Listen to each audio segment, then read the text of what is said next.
जब इसकी चर्चा ज़्यादा बड़े पैमाने पर शुरू हुई तो माननीय अध्यक्ष वामन मेश्राम जी ने मुझे भी राखी गढ़ी जाने को कहा। मैं सन 2015 को हिसार जिले के राखी गढ़ी को विज़िट किया और विज़िट करने के बाद वहाँ के जो कंकाल पूना के डेक्कन कॉलेज में रखे गए हैं, वहाँ की सामग्री अब डेक्कन कॉलेज में शिफ्ट हुई है, इसलिए मैं डॉक्टर वसंत शिंदे को मिलने के लिए गया। हमारी काफ़ी समय चर्चा हुई और मैंने उस समय उनको डॉक्टर माइकल बामशाद का डीएनए रिपोर्ट भी प्रेजेंट किया और डॉक्टर शिंदे को कहा ये एशियन डीएनए है और रिपोर्ट आपका बनने वाला है, तो उत्हा यूनिवर्सिटी के डॉक्टर माइकल बामशाद का भी ये डीएनए रिपोर्ट की कॉपी मैं आपको दे रहा हूँ, आपको इससे सहायता होगी, शायद आपको इसके बारे में जानकारी होगी। उन्होंने कहा मैंने सुना है मगर अच्छा हुआ आपने रिपोर्ट दिया, इसका हम ज़रूर उपयोग करेंगे। साथियों, 2014 में भाजपा की सरकार आई, 2011 में कांग्रेस की गवर्नमेंट थी, प्रोजेक्ट कांग्रेस की सरकार द्वारा किया जा रहा था, यानी फाइनेंस कांग्रेस गवर्नमेंट दे रही थी। अब भाजपा की सरकार आई, भाजपा के लोगों ने इसको फाइनेंस सपोर्ट किया और इसकी चर्चा को भांपने के लिए उन्होंने अंतर्गत तैयारी शुरू कर दी। सितंबर महीने में 5 सितंबर को ये रिपोर्ट सेल नामक इंटरनेशनल जर्नल साइंस जर्नल में पब्लिश हुआ। ये जो राखी गढ़ी एक्सिबिशन में जो लगभग 14 कंकाल मिले और उसमें एक महिला का डीएनए, एशियन डीएनए को टेस्ट किया गया और इसके आधार पर ये रिपोर्ट बना। कुल मिलाकर 18 पन्नों का ये रिपोर्ट है, क्योंकि साइंस की लैंग्वेज ग्राफिक्स में होती है, संकल्पनाओं में होती है, तो लंबा चौड़ा उनको लिखने की ज़रूरत नहीं होती। तो बहुत संक्षिप्त में रिपोर्ट आया, मगर इसको समझना बहुत ज़रूरी है। वो साइंस वालों को ही समझ में आता है।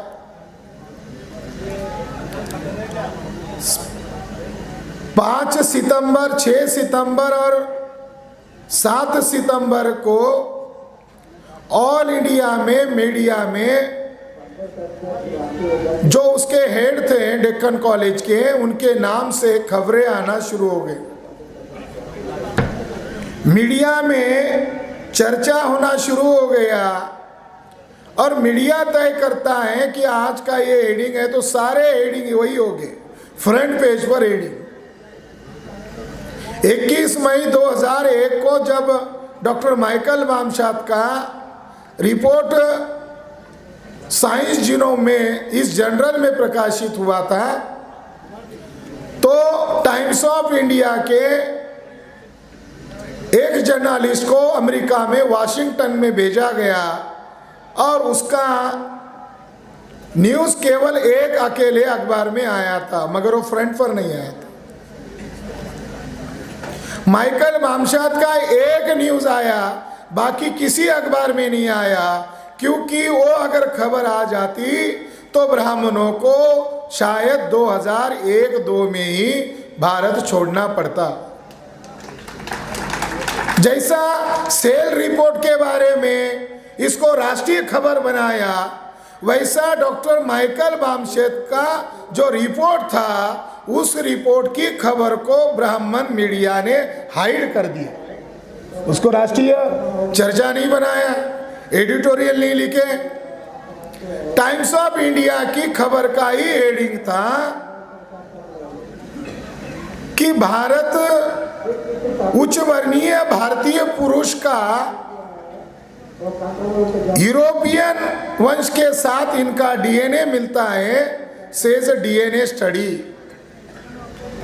संशोधन का दावा है कि भारतीय उच्च वर्णीय भारतीय पुरुष जो है ये ज़्यादा विदेशी है, ज़्यादा यूरोपियंस हैं, ऐसा विज्ञान कह रहा है।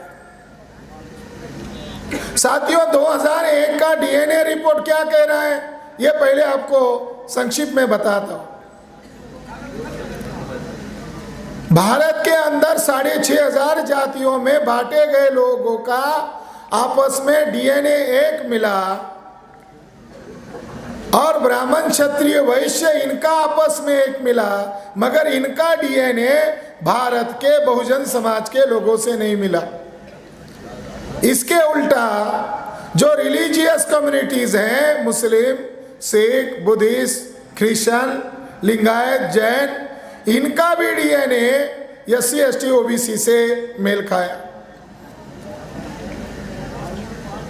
और ब्राह्मणों का डीएनए ब्राह्मणों की महिलाओं से भी मैच नहीं हुआ। तो पहले डीएनए रिपोर्ट का यह कहना है कि ब्राह्मण लोग ही, ब्राह्मण पुरुष ही आए थे और यहां जब उन्होंने आक्रमण किया तो यहाँ के प्रजा को गुलाम बनाया और प्रजनन करने के लिए, वंश को जिंदा रखने के लिए उन्होंने यहाँ के महिलाओं का, कुछ महिलाओं का इस्तेमाल किया। यानी इस डीएनए रिपोर्ट, माइकल बामशात के डीएनए रिपोर्ट से 2-3 तथ्य महत्वपूर्ण सामने आ गए। एक, ब्राह्मण क्षत्रिय वैश्य ये इनका डीएनए आपस में एक मिलता है, मगर ये विदेशी है, पहला तथ्य। दूसरा तथ्य ये मिला कि ब्राह्मणों की औरतों का डीएनए ब्राह्मणों से मेल नहीं खाता। तो तीसरा तथ्य इस तथ्य के साथ जुड़ गया कि ब्राह्मण लोग विदेशी है, इसीलिए उन्होंने वर्ना सिस्टम और कास्ट सिस्टम को जन्म दिया।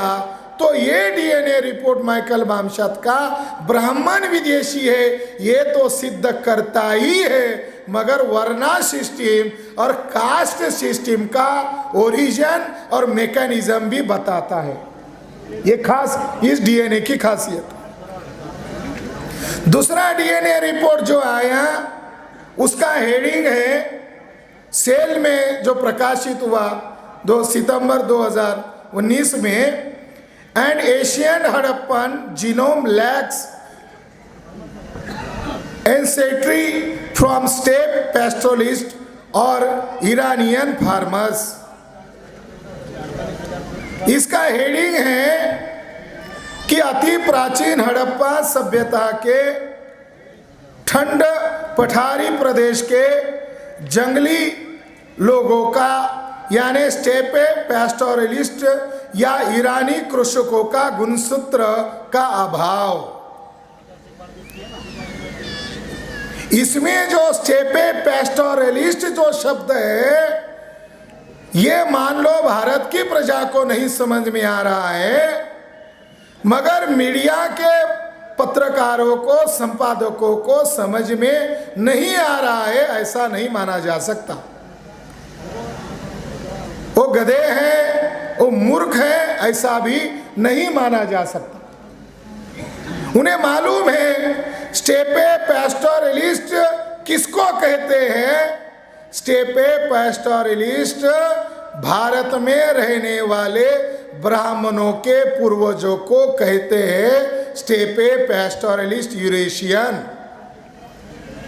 इस रिपोर्ट से सीधा संकेत मिल रहा है कि ब्राह्मणों के पुरखों का, उनके पूर्वजों का यूरेशियन स्टेपे पैस्टोरलिस्ट और ईरानी कृषकों का डीएनए का अभाव राखीगढ़ी में पाया, यानी नहीं मिला।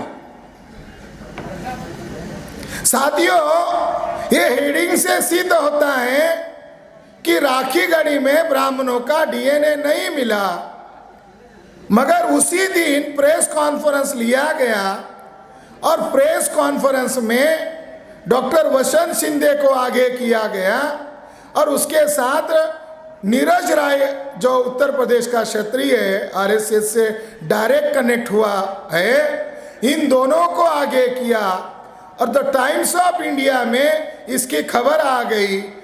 21 मई 2001 को माइकल बामशात की खबर टाइम्स ऑफ इंडिया में आई थी। उसमें कहा था कि ब्राह्मण भारतीय नहीं है और ब्राह्मणों की औरतों का डीएनए भी ब्राह्मणों से मेल नहीं खाता। अब वही टाइम्स ऑफ इंडिया सेल की इस रिपोर्ट की खबर छाप रहा है। No Aryan invention says genome research on Indus civilisation. आर्यों का आक्रमण हुआ ही नहीं, सिंधु सभ्यता के आनुवांशिक संशोधन से सिद्ध। साथियों, टाइम्स ऑफ इंडिया ने ब्राह्मण यही के ऐसा ही नहीं कहा, बल्कि शिंदे का जो स्टेटमेंट था उसको आधार बनाकर हेडिंग छापा, ब्राह्मणों का भारत पर आक्रमण ही नहीं हुआ। इसका मतलब ब्राह्मण भारत के मूल निवासी है, ऐसा शिंदे के स्टेटमेंट्स को हेडिंग बनाया। मगर सारी मीडिया में एक अखबार ने सही खबर छापी और नेशनल इंटरनेशनल लेवल का अखबार है। साउथ इंडिया में इसके रीडर ज्यादा। द हिंदूज में 7 सितंबर को खबर छपकर आई, सिंधु सभ्यता के निवासियों में भिन्न आनुवंशिक वंशावल थी। जीनोम रिपोर्ट दर्शाता है कि उनके अंदर स्टेप प्रदेश के जंगली या ईरानी कृषकों का गुणसूत्र नहीं मिलता। द हिंदूज में सही खबर छपकर आई ओनली। ब्राह्मण बनिया मीडिया में इस रिपोर्ट को लेकर गुमराह करने वाली खबर छपकर आई, मगर एकमात्र द हिंदूज में इसकी फ्रंट पेज पर खबर छपकर आई। अंग्रेजी अखबार हमारे लोग पढ़ते नहीं है ज्यादातर, तो उनको पता भी नहीं चला। राजस्थान के जयपुर एडिशन में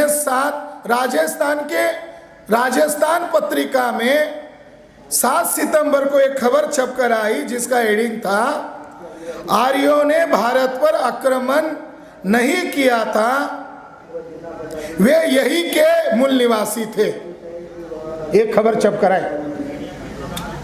ऐसी ही खबर जागरण की आई कि आर्य भारत के मूल निवासी है। राजस्थान पत्रिका में यह खबर छपकर आई और लगभग 15 सितंबर को बाड़मेर राजस्थान पत्रिका में दूसरी खबर छपकर आई और उसका शीर्षक है, नए शोध से 2018 के शोध की फिर पुष्टि, आर्य बाहर से ही है भारत में आए। यानी राजस्थान पत्रिका के बाड़मेर में खबर आई, सभी राजस्थान पत्रिका की जो एडिशन है वो समान टाइटल की आई, और दूसरी खबर बाड़मेर की केवल बाड़मेर एडिशन में आई, बाकी एडिशन में नहीं आई।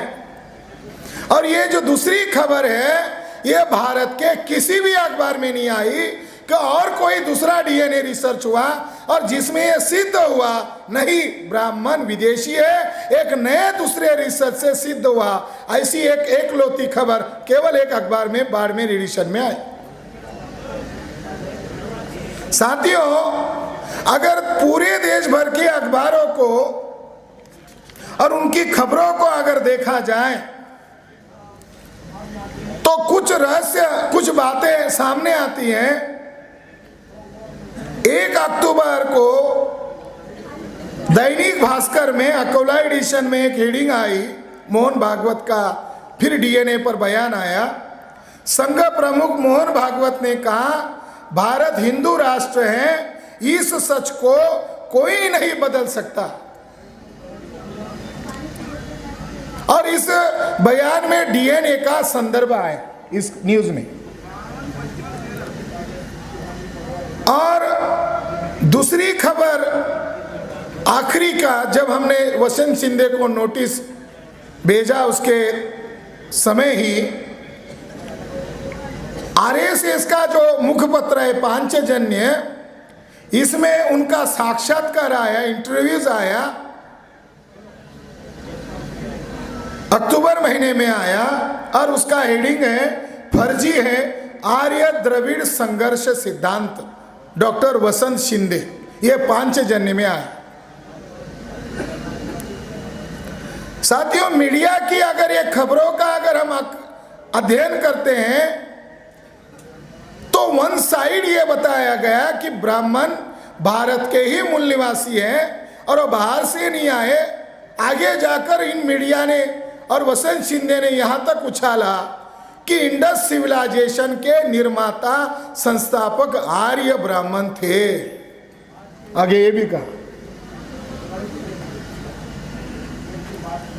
अब सवाल होता है, वसंत शिंदे ने आर्य आक्रमणों के सिद्धांत को ही क्यों एजेंडा बनाया? इसका कारण उन्होंने प्रेस रिलीज जब किया तो उसमें उन्होंने कहा कि mister VH wheeler, mister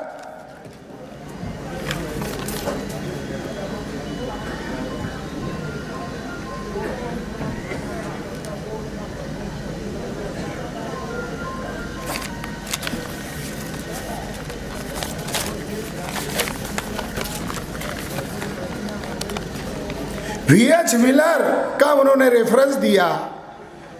wheeler कौन है और इनको टारगेट करने का क्या मतलब है, इसका एक खास संदर्भ है। 1920 के आसपास अंग्रेज लोगों को रेल की पटरी डालने के लिए सिंध इलाके में रेल की पटरी डालते हुए टीलों को तोड़ रहे थे। उसके नीचे उनको ईंटें मिलना शुरू हुआ, तो इसके लिए उन्होंने सर जॉन मार्शल को इसकी जिम्मेदारी लगाया और 1925 तक यह रिपोर्ट प्रकाशित हुआ। साथियों, अगर कल्चरली अगर देखा जाए तो एक बहुत बड़ी रहस्य, पूरी दुनिया का आकर्षण उसकी तरफ होता है कि जिस इंडिया के लोगों को अप्रगत हम मानते थे, 5000 साल पुरानी इनकी सभ्यता मिल रही है और इतने विकसित थे।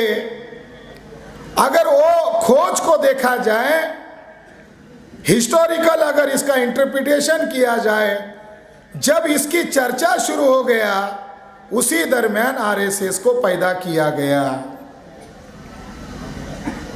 जब इंडस सिविलाइजेशन का खोज की चर्चा शुरू हुआ उसी समय RSS का जन्म होता है।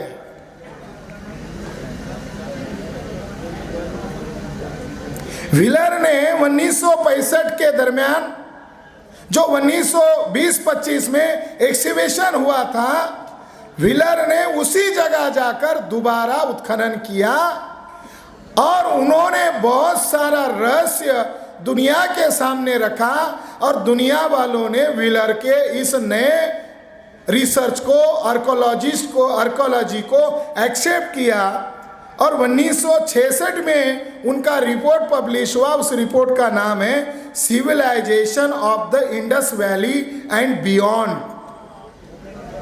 इन्होंने इस नए रिपोर्ट में यह बात सिद्ध किया कि ये इंडस सिविलाइजेशन अपने आप समाप्त नहीं हुई, न ही समुद्र न ही नदी के बहाव के कारण यह सभ्यता नष्ट हुई, बल्कि आर्य ब्राह्मणों ने आक्रमण करके इस महान प्राचीन सभ्यता को तहस नहस किया, नष्ट किया।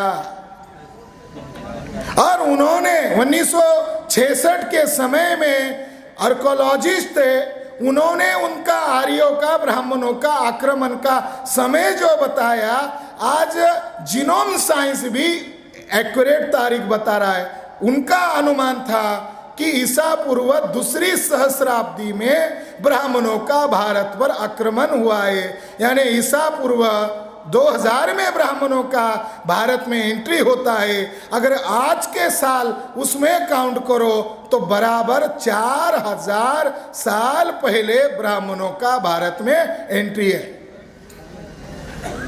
उन्होंने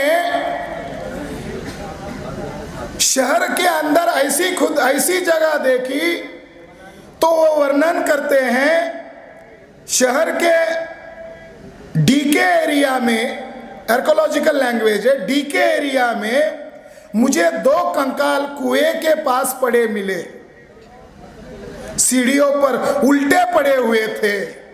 अगर मर गए तो दफन कर देते नेचुरली। तो ये कह रहे हैं कि डीके एरिया में मुझे 2 डेड बॉडीज मिली जो उल्टे पड़े थे। वीएस एरिया में घर नंबर 29 से 33 के बीच में जो गली गुजरती है, सड़क गुजरती है, उसमें मुझे 6 डेड बॉडियां मिली और वे भी अस्त व्यस्त पड़ी हुई नजर आई। HR एरिया के एक कमरे में पुरुष, महिला और एक बच्चा, कुल मिलाकर 14 मृतदेह की डेड बॉडीज मैंने देखी। उनमें से कुछ महिलाओं के देह पर इंडस सभ्यता के, सिंधु सभ्यता के आभूषण थे और उस आभूषण से सिद्ध हुआ ये यही के लोग हैं, क्योंकि उनके आभूषण में सिंधु सभ्यता के आभूषण थे। उन कंकालों के सर पर धारदार हथियार और कुल्हाड़ी से घाव मैंने देखे और ये उन्होंने सिद्ध किया, अगर ये पानी के बहाव से, नदी के टूटने के बहाव से अगर ये सभ्यता नष्ट हो गई है, तो ये जो मुझे कंकाल मिले हैं, इनके शरीर पर तलवार और कुल्हाड़ी के घाव, गहरे घाव होने का कारण क्या है? तो व्हीलर का कहना है कि इंडस सिविलाइजेशन अपने आप तहस नहस नहीं हुआ, इसको योजना बनाकर नष्ट किया।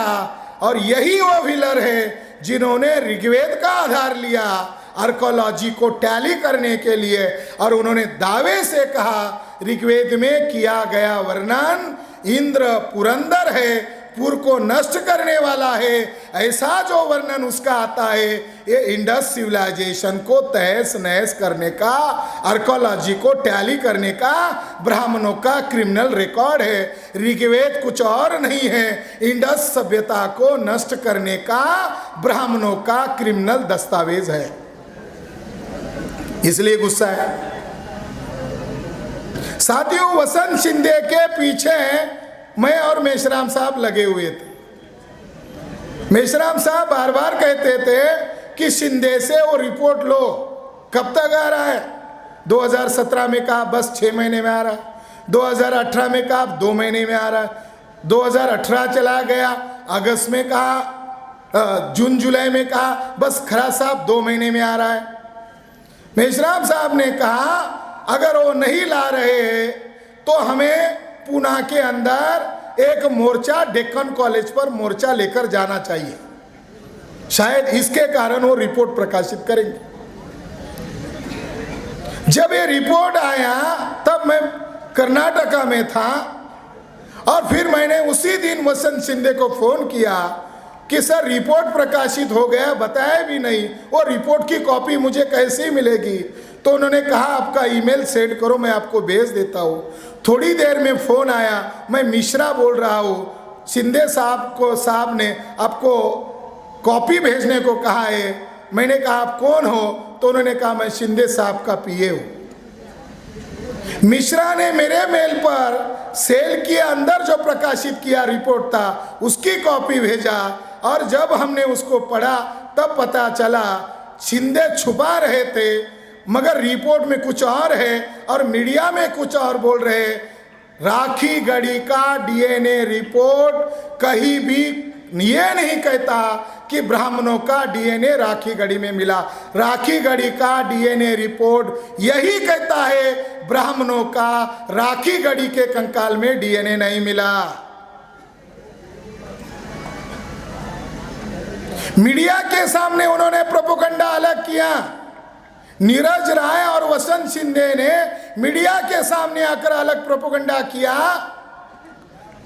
कि ब्राह्मणों का डीएनए मिलता है। ब्राह्मण यही क्या है, उन्होंने ही सिंधु सभ्यता का सृजन किया और उसके संस्थापक हैं। आगे क्या प्रोपेगेंडा किया, आगे जाकर यह प्रोपेगेंडा किया कि आप कह रहे हो कि ब्राह्मण आए थे, हाँ आए थे, मगर ब्राह्मण अब क्या कह रहा है, कितना चालाक है, ब्राह्मण कह रहा है हम भी एग्री करते हैं, ब्राह्मण आए थे। आपको इतना ही पता है, ब्राह्मण आए थे, वो यही के मूल निवासी थे, यही से बाहर गए और 1000-2000 साल बीतने के बाद वो दोबारा भारत में आए। ये एक नया थ्योरी मीडिया में ब्राह्मणों ने प्रोपेगेंडा किया। ब्राह्मण यही के थे, वो बाहर गए और बाहर से भारत में आए। साथियों, ये राखीगढ़ी के डीएनए टेस्ट में कई सारे साइंटिस्ट हैं, इसमें 5-6 इंडियन लोग हैं। शिंदे बैकवर्ड कास्ट के हैं। शिंदे को लालच दिया, जब 2 बार उनको उनके डेक्कन इंस्टीट्यूट पर मिलने गया, पहले उनके पास पुलिस फोर्स नहीं होती थी, जब उनको मिलने के लिए गया तो पुलिस ने रोका। फिर मैंने कहा बात करो, मैं आया हूँ, तो उन्होंने कहा भेज दो। फिर मैंने उनको पूछा, शिंदे साहब पहले हम मिलते थे तब आपके आसपास पुलिस नहीं होती थी, आज क्या वजह है आपके पास पुलिस है? शिंदे ने लास्ट मीटिंग में बोलने से मना कर दिया, इधर उधर की बहुत बातें की, मगर रिपोर्ट के बारे में उन्होंने मना कर दिया और कहा कि हैदराबाद में इस पर फाइनल टच हो रहा है, आपको मैं रिपोर्ट भेजूंगा। साथियों, शिंदे को सिक्योरिटी देने का क्या मतलब था? शिंदे लास्ट पीरियड में रिटायर्ड होने के पहले उनको बड़ा सम्मान किया। आरएसएस भाजपा के लोगों ने उनको डेक्कन कॉलेज का वाइस चांसलर बनाया, फिर फॉरेन में भेजा। अब डेक्कन, अब शिंदे कहां पर हैं? शिंदे रिटायर्ड हो गए हैं, मगर डॉक्टर वसंत शिंदे अब डायरेक्टर जनरल नेशनल राष्ट्रीय समुद्री विरासत संग्रहालय के वो डायरेक्टर जनरल है अभी वर्तमान में। रिटायर होने के बाद घर में नहीं है। अब इस पर क्यों है, इस पर वो क्यों गए, इसका कारण क्या है? इसका कारण जब हमने ढूंढा तो इंडस सिविलाइजेशन की तरह लोथल की एक बड़ी जो इंडस सिविलाइजेशन के साथ क्लब होती है, इस पर उसका नियुक्ति करने का संबंध है। वो अभी एक नया गेम करना चाहते हैं, इंडस हमारी है, इस पर काम करने के लिए इसका यूज कर रहे हैं। राखीगढ़ी में ब्राह्मणों का डीएनए नहीं मिला, इसका क्रॉस एविडेंस है। शिंदे इस कमेटी में हेड थे क्योंकि उनके नेतृत्व में उत्खनन हो रहा था। दूसरा, एक बहुत बड़ा रिसर्च हो रहा था और वर्ल्ड लेवल पर रिसर्च हो रहा था। ये एक ही जगह पर रिसर्च हो रहा था, मगर वर्ल्ड लेवल के एशियन कंकाल इकट्ठा कर उस पर एक नया वर्ल्ड लेवल का डीएनए रिसर्च हो रहा था। उसका रिपोर्ट अगस्त 2018 में प्रकाशित हुआ। ये जो रिपोर्ट प्रकाशित हुआ 2018 में अगस्त महीने में, इसका टाइटल है the genomic formation of south and central Asia, मतलब है दक्षिण और मध्य एशिया की अनुवांशिक संरचना। ये कितने लोगों ने रिसर्च किया? 92 डीएनए एक्सपर्ट साइंटिस्ट लोगों ने लगभग 550 कंकालों पर एशिया, साउथ एशिया, मध्य एशिया में जो एशियन पुराने से पुराने कंकाल जो मिल रहे, इस पर रिसर्च किया और अगस्त 2018 में इसको ग्लोबल लेवल पर प्रकाशित किया। जैसे ही ग्लोबल लेवल पर प्रकाशित किया, इसकी खास और एक बात, इसमें एज अ आर्कोलॉजिस्ट के तौर पर डॉक्टर वसंत शिंदे भी मेंबर थे। वसंत शिंदे अपने आप नंगे हो जाते। वसंत शिंदे अपने 2018 में ये जो 92 साइंटिस्ट लोगों का डीएनए रिपोर्ट आया तो ब्राह्मणों में खलबली मच गई। इसमें उन्होंने भारत में आने का मैप भी बताया। कौन से शताब्दी से निकले थे?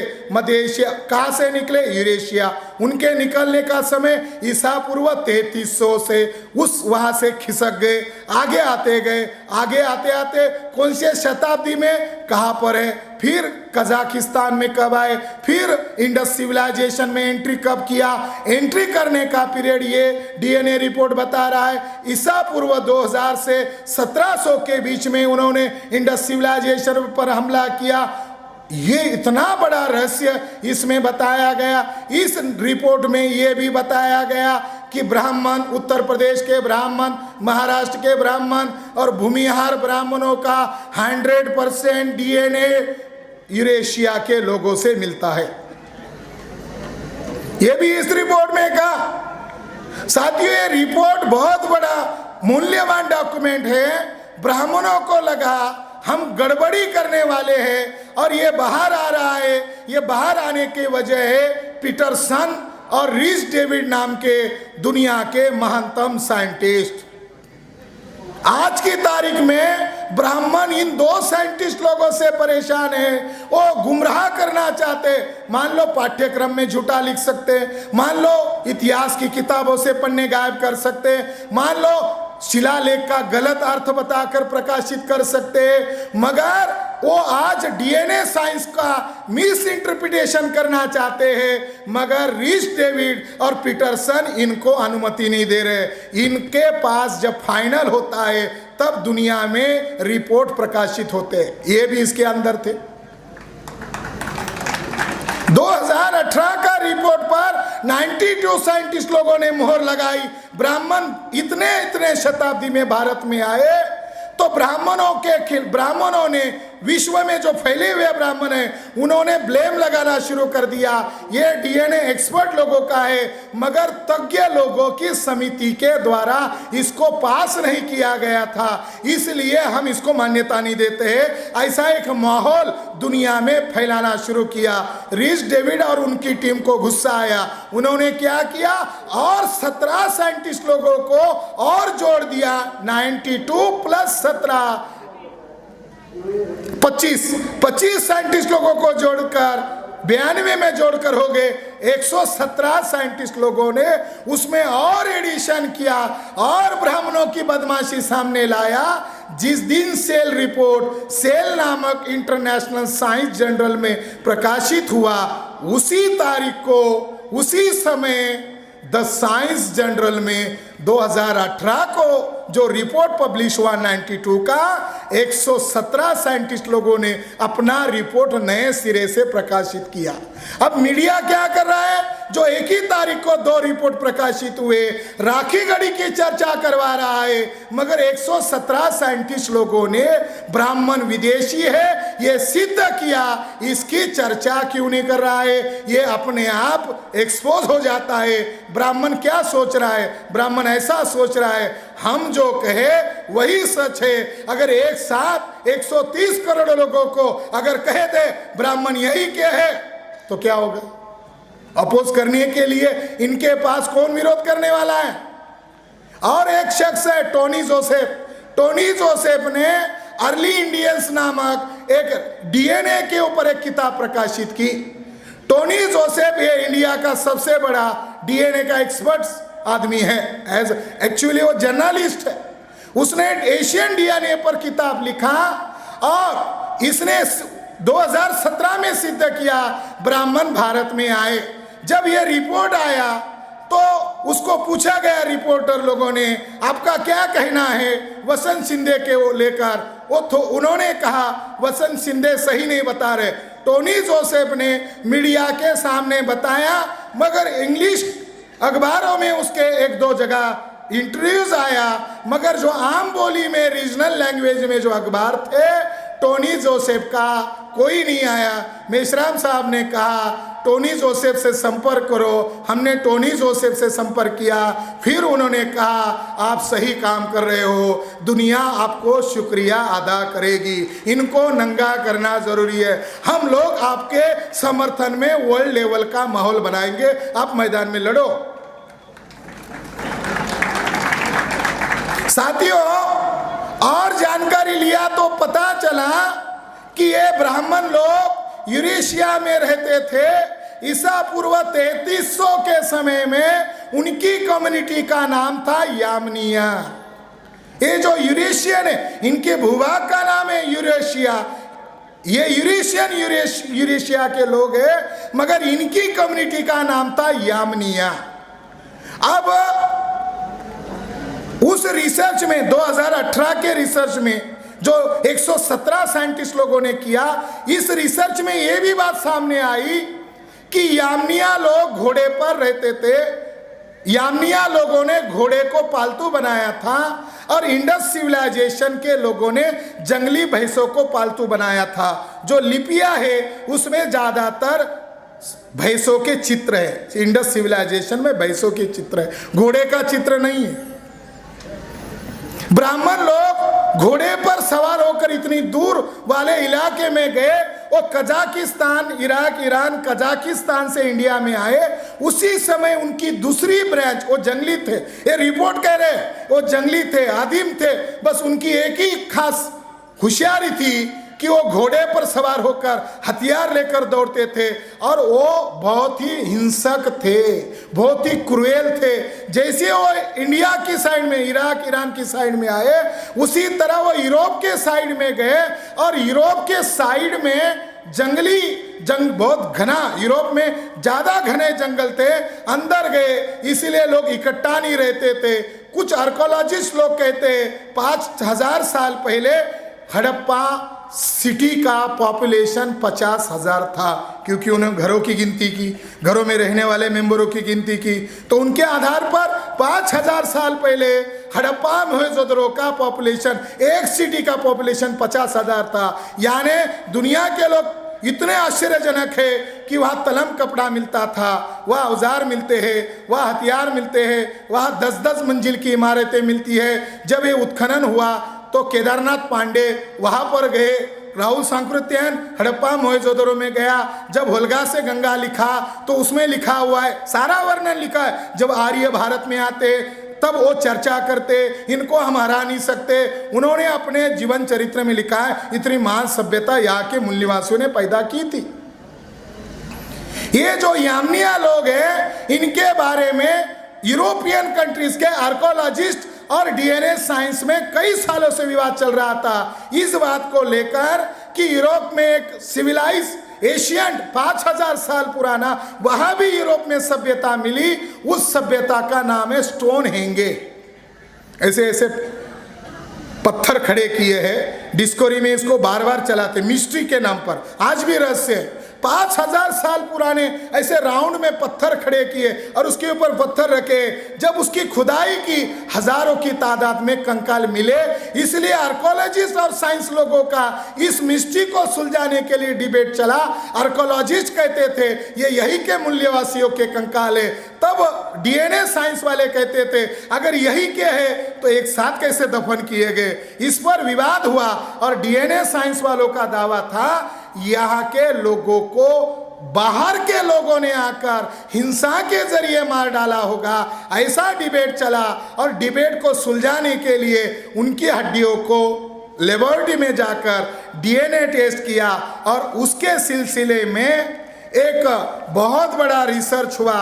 और इस रिसर्च का कलिस बरान ने 20 मार्च 2019 में एक इंटरनेशनल आर्टिकल पब्लिश किया। इतिहास में अत्यंत निर्दयी क्रूर लोगों की जानकारी प्राचीन डीएनए रिसर्च के माध्यम से सामने आई और वो डीएनए है इन यूरेशियन ब्राह्मणों के पुरखों का, यामनिया लोगों का। उनका कहना है, क्या कहना है कि यामनिया लोग जैसे इंडिया की तरफ आए वैसे यूरोप में गए और वहां के उन्होंने पुरुषों को कत्लेआम किया, एक भी पुरुष को छोड़ा नहीं, क्योंकि वो झुंड में रहते थे, इकट्ठा नहीं रहते थे, कबीले बनाकर रहते थे।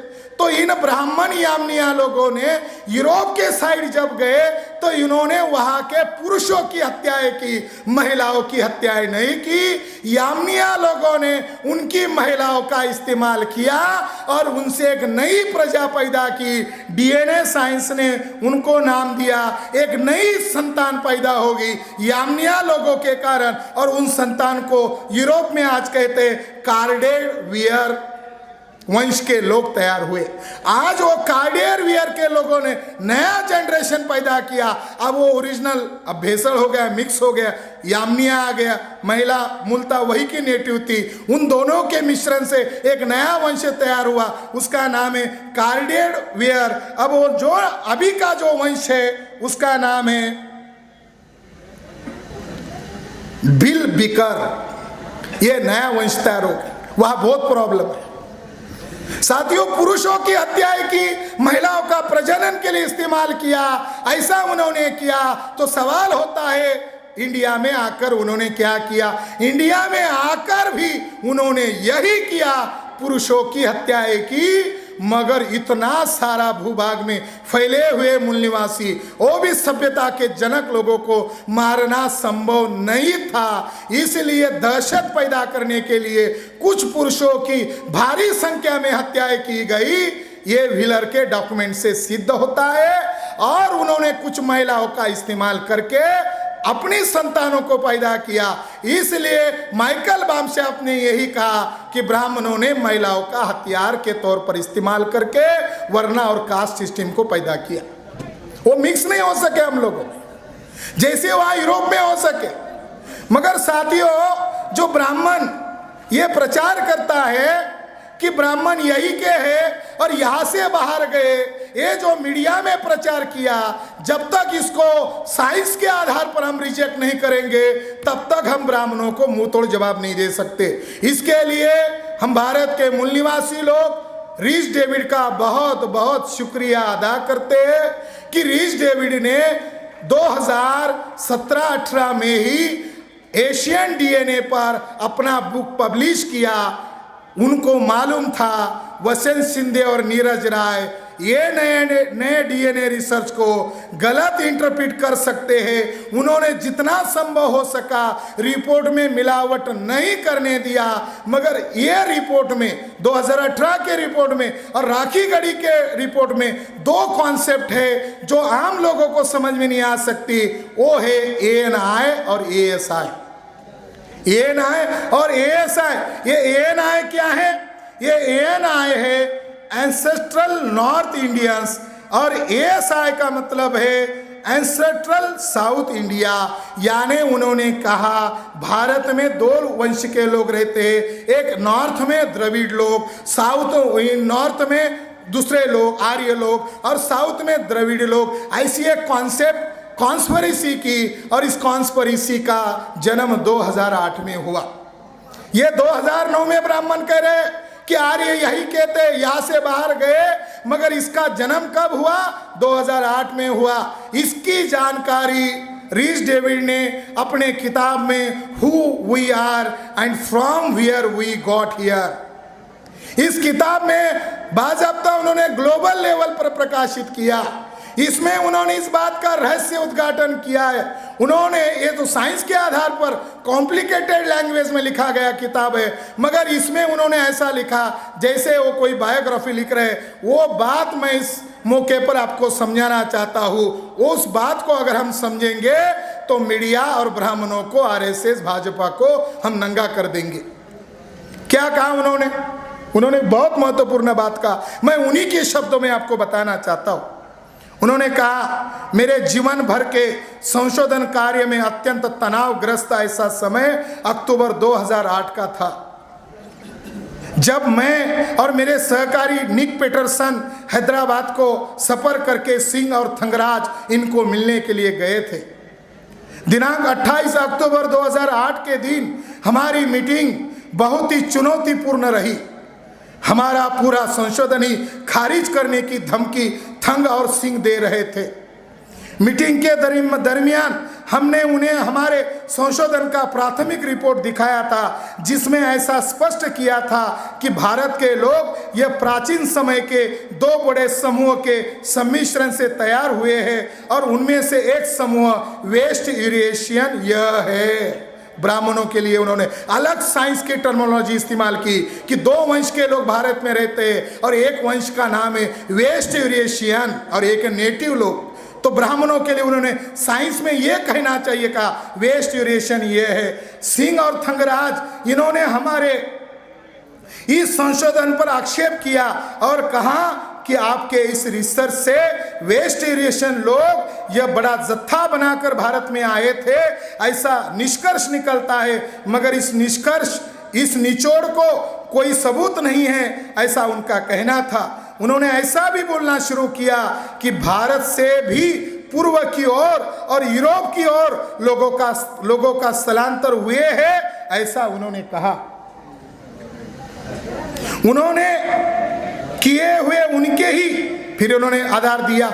थंगराज ने 2008 को महिलाओं का डीएनए टेस्ट किया था, टैली SC ST OBC से किया था, और थंगराज के 2008 का रिपोर्ट कहता है SC ST OBC का 100% मैच होता है और महिलाओं का भी मैच होता है। तो इन्होंने उनके रिसर्च को याद दिलाकर कहा, उन्होंने किए हुए उनके माइटोकॉन्ड्रियल डीएनए रिसर्च से मात्र यह स्पष्ट होता है कि भारत की वर्तमान की महिलाओं का माइटोकॉन्ड्रियल डीएनए यह इसी उपखंड का है, वह यूरेशिया का नहीं है। यह सच होने के बावजूद भी माइटोकॉन्ड्रियल डीएनए संशोधन के आधार पर वेस्ट यूरेशियन लोगों का भारत में आगमन हुआ।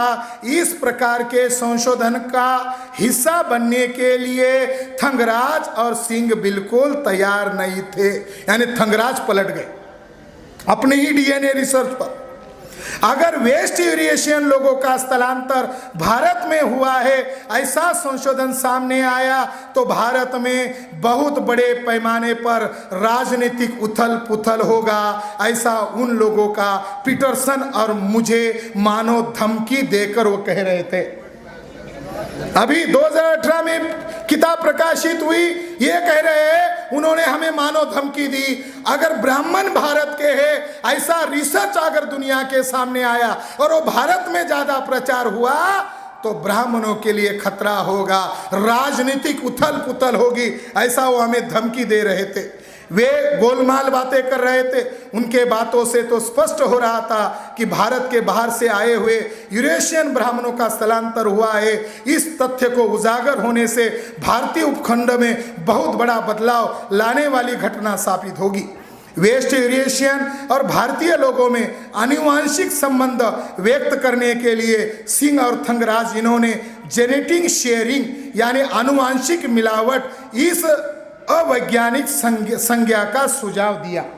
एक नई कॉन्स्पिरेसी शुरू हुई। उन्होंने कहा ऐसा मत कहो वेस्ट यूरेशियन, हम एक नई कॉन्सेप्ट लाते, जेनेटिक शेयरिंग यानी जेनेटिक मिलावट। इस नई संज्ञा का उन्होंने आगे किया, मगर तथ्य यही था कि हमारे रिसर्च से यही प्रमाणित हुआ कि प्राचीन समय में दो भिन्न भिन्न वांशिक समूह यहाँ रहते थे और उसी से वर्तमान के हरेक भारतीय तैयार हुए। मगर थंगराज और सिंह इनकी संकल्पना स्वीकार की गई, तो इससे यूरेशियन ब्राह्मण का विदेशीपन छिप जाएगा। यह सुनकर हम अत्यंत दंग रह गए और सोचने लगे कि भारत की राजनीतिक वजह से हमें हमारा सच्चा रिसर्च सामने लाने के लिए कितनी बड़ी रुकावट है। उस समय शाम को दिवाली का त्यौहार होने के कारण बाहर पटाखे बज रहे थे, क्योंकि दिवाली यह भारत में महत्वपूर्ण धार्मिक त्यौहार है। एक लड़के ने हमारे कंपाउंड के बाहर खड़ी ट्रक के पहिए के नीचे पटाखा फेंक दिया था। यह कम ज्यादा प्रमाण से सम्मिश्र आनुवंशिकता का है, ऐसी गलत फहमी होने के लिए सहायभूत हुआ। भारत के कुछ लोग यह वेस्ट यूरेशियन लोगों से संबंधित है, तो कुछ लोग ईस्ट एशियन लोगों से संबंधित है।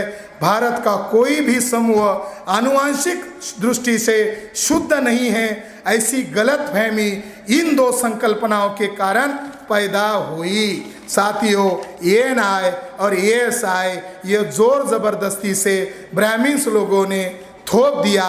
इस बात की कबूली मिस्टर रीच डेविड ने वर्ल्ड ग्लोबल लेवल पर इस किताब में लिख देने के कारण दुनिया वालों को पता चल गया ब्राह्मण विदेशी है, हिंसक कम्युनिटी यामनिया के वंशज है। उन्होंने हिंसा के जरिए से भारत के लोगों को गुलाम बनाया है। ये दुनिया को पता चल गई है, मगर भारत की प्रजा को मालूम न हो, ऐसा ब्राह्मणों का प्लान है और इसके लिए मीडिया के जरिए से ये मिसप्रोपेगेंडा किया जा रहा है। राष्ट्रीय अध्यक्ष जी ने कहा अगर मीडिया झूठ प्रचार कर रहा है तो तो वसंत शिंदे को लीगल नोटिस भेज देना चाहिए। हमने वसंत शिंदे को लीगल नोटिस भेज दिया और क्रिमिनल ऑफेंस का केस हमने उसके ऊपर दर्ज करने की पूरी कानूनन तैयारी की है। वसंत शिंदे को कोर्ट में आकर बोलना पड़ेगा इस डीएनए रिपोर्ट में ब्राह्मण यहाँ का है या नहीं है, नहीं तो बाप को बुलाना पड़ेगा, शायद उसको अपना डीएनए पर डाउट होगा और मोहन भागवत को आना पड़ेगा। मोहन भागवत ये पर्दे के पीछे खेल खेल रहा है। ऐसे काशी यूनिवर्सिटी में उन्होंने तुरंत एक कॉन्फ्रेंस लिया, सब्जेक्ट रखा सिंधु सभ्यता पहले का और बाद का डीएनए, उसमें त्रिपाठी, पांडे, मिश्रा, शर्मा थे और उन्होंने यहाँ तक चर्चा शुरू किया कि कुछ लोग बाहर से, आदिवासी समूह कुछ बाहर से आए हैं, यानी वही मामला है, ब्राह्मण भारतीय नहीं है और इस देश को वो गुलाम बनाना चाहते हैं हिंदू के नाम पर। हिंदू यानी गुलामों का देश, वो ये करना चाहते हैं। साथियों, हमने प्लान बनाया, जैसे इसको लीगल नोटिस भेजा वैसे ही हमने पीटरसन, रिच डेविड और अन्य जो 97 लगभग 117 साइंटिस्ट हैं, इन लोगों को भी ये लीगल नोटिस की कॉपी भेजी। कल परसों तक उनके मेल हमें पहुंच रहे हैं और जिन लोगों ने ब्राह्मणों को विदेशी कहा वो हमें मेल भेजकर कह रहे हैं हम आपके साथ में हैं। शर्त है भारत में बड़ी लड़ाई लड़ो, हम ग्लोबल लेवल पर आपके साथ रहेंगे। दुनिया के लोग इस बात को मान रहे हैं कि आपकी सही लड़ाई है, मगर मीडिया इसको छुपा रहा है। इसलिए हमने हमारी भारतीय मूल निवासी प्रजा को समझने के लिए 250 पन्ने का डीएनए के ऊपर रिसर्च किताब लिखा और राखी गढ़ी का डीएनए रिपोर्ट अनुवाद करके उसमें छापा और 117 लोगों का डीएनए रिपोर्ट भी उसके अंदर छापा और सारा पोस्टमार्टम किया है। अब आखिरी बात कहकर मैं मेरी बात को खत्म करता हूं। ये ब्राह्मण मोहन भागवत जहां हमारा काम चल रहा है उधर आ रहा है, हैदराबाद में गया और कहा कि 130 करोड़ हिंदू है। जैसा वो प्रचार करे सभी हिंदू हैं, सारे लोगों का डीएनए मूल निवासी है। साथियों, अभी मैं उनकी अंदर की बात आपको बताता हूं। मालेगांव बम ब्लास्ट हुआ, तहकीकात शुरू हुई, उनके फोन टैपिंग हुए, उनके लैपटॉप जब्त किए गए, 48 वीडियोस उसमें पाए गए। गुप्त मीटिंग के रिकॉर्ड उन्होंने बना के रखा। फरीदाबाद 2008 का गुप्त मीटिंग हुआ, लेफ्टिनेंट कर्नल प्रसाद पुरोहित की नेतृत्व में मीटिंग चल रहा था। सिंह नाम का काशी का व्यक्ति था, उनका ज़्यादा डायलॉग है और उसमें कुछ बीजेपी के लोग भी उपस्थित थे।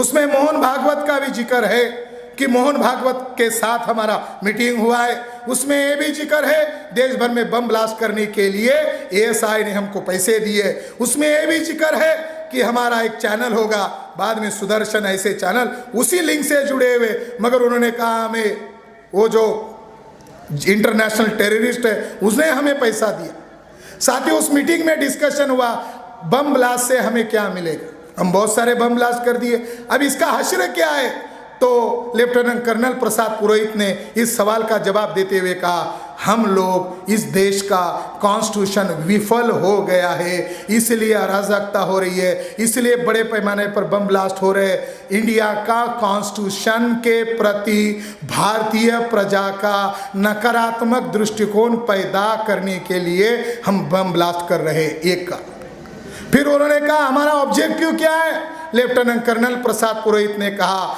हमारा मेन ऑब्जेक्टिव है इंडिया का कॉन्स्टिट्यूशन हटाकर हमारा कॉन्स्टिट्यूशन को दोबारा स्थापित करना है। फिर दूसरे ब्राह्मण ने उसको कहा हमारा नया कॉन्स्टिट्यूशन कौन सा होगा?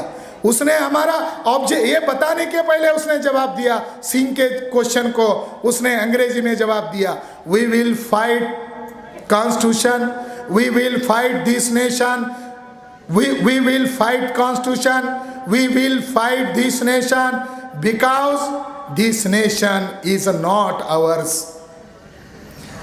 साथियों, गुप्त मीटिंग में terrorist lieutenant colonel Prasad Purohit कह रहा है भारत हमारा नहीं है।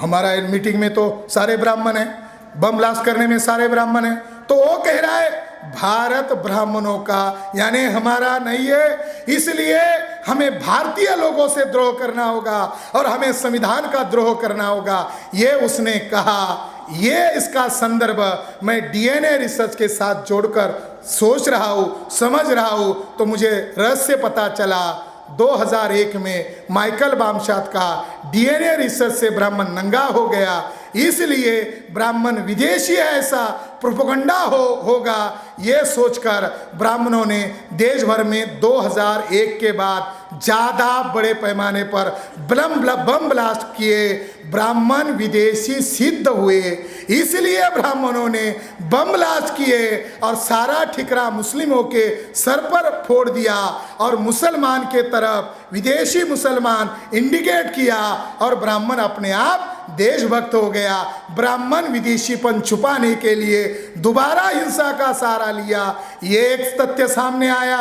दूसरा तथ्य सामने आया कि ब्राह्मणों ने सोचा अब हम नंगे हो रहे हैं, बाम से प्रचार कर रहा है, बहुत बड़ा संगठन है, मोहन भागवत ने एग्री किया, उसके हिंदुत्व 2 पार्ट में उसकी मुलाकातों का किताब 2016 में लिया। होश बोले ये साउथ इंडिया कर्नाटका का ब्राह्मण है, उसको सवाल पूछा हमारे हिंदू राष्ट्र के लिए रुकावट कौन है, तो मोहन भागवत ने कैमरा लगाकर वीडियो में सवाल दिया, उसको बुकलेट बनाया। वो किताब केवल कार्यकर्ता के लिए था, गलती से हमारे हाथ में आ गया। उसमें उसने जवाब दिया हिंदू राष्ट्र बनने के लिए सबसे बड़ी रुकावट बामसेप है, हम इसमें एंट्री नहीं कर सकते। मगर कुछ विद्रोही आदिवासी को वनवासी के नाम पर अपने पास लो, एससी के लोगों को समरसता के नाम पर उनको पुरस्कार दो, अध्यक्ष बनाओ, मगर बामसेप में एंट्री नहीं है। इसलिए उसने कार्यकर्ता को संदेश दिया बामसेप के ऊपर निगरानी रखो। डर रहा है तो साथियों दूसरा एक कंक्लूजन मेरे सामने आया, अपना विदेशीपन छुपाने के लिए लगातार बम ब्लास्ट किए। दूसरा कंक्लूजन आया अगर बामसेप के माध्यम से 6 लाख गांवों में ये अगर संदेश गया, झटके से गया कि ब्राह्मण यूरेशिया के हैं और वो विदेशी है, तो ब्राह्मण को जल्द से जल्द ये लोग बख्शने वाले नहीं, ये लोग इकट्ठा हो जाएंगे। ब्राह्मण अपराध बोध में ज़्यादा रहता है, तो ब्राह्मण ने दूसरा बड़ा काउंटर एक्शन किया और वो काउंटर एक्शन ईवीएम मशीन का घोटाला। ईवीएम घोटाला करने के लिए ब्राह्मण एकदम कैसे तैयार हो गए, इसका मूल कारण है डीएनए से ब्राह्मण विदेशी हो गए। ब्राह्मणों को डर सताने लगा, अगर हम ईवीएम में घोटाला नहीं करेंगे तो एब्सोल्यूट पावर हमारे पास नहीं आएगी। इसके लिए उन्होंने ईवीएम घोटाला किया और ये एनआरसी और क्या को पारित करने के लिए उनके पास पावर कहां से आ गई है। ईवीएम घोटाला करने के कारण ईवीएम का संबंध डीएनए से है, ईवीएम घोटाले का संबंध डीएनए से है और अपना आतंकवादी और विदेशीपन छुपाने का संबंध बम ब्लास्ट से है। ये